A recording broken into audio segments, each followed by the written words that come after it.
Hi friends, எல்லாருக்கும் வணக்கம். இன்றைக்கி ஒரு ஸ்பெஷல் ஒன்று இருக்குது. என்னென்னு பார்த்தீங்கன்னா, இந்த வாரம் ஃபுல்லாக நான்வெஜ்ஜு நம்ம செய்யலை.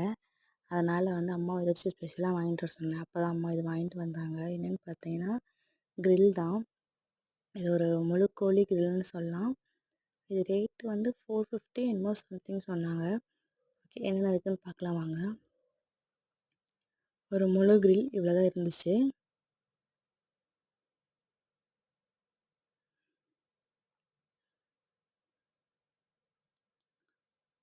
லெக் பீஸ் கொடுத்தாங்க. ரொம்ப ஹாப்பியாக இருந்துச்சு எனக்கு அதை பார்த்தோன்னே. சைடிஸ் மயோனீஸ் கொடுத்துருந்தாங்க. மயோனீஸ் ஆனால் பேன் சொல்லி நியூஸில் வந்துச்சு. பட் மயோனீஸ் கொடுத்துருந்தாங்க. அது எப்படின்னு எனக்கே புரியல. அப்புறம் வெங்காயம், முட்டைக்கோஸ், அப்புறம் கொஞ்சம் மசாலா போட்டு ஒரு சைடிஸ் மாதிரி கொடுத்துருந்தாங்க. மயோனீஸ் 2 டப்பா கொடுத்துருந்தாங்க. அப்புறம் க்ரீன் சட்னி. ஓகே ஃப்ரெண்ட்ஸ், பாய்.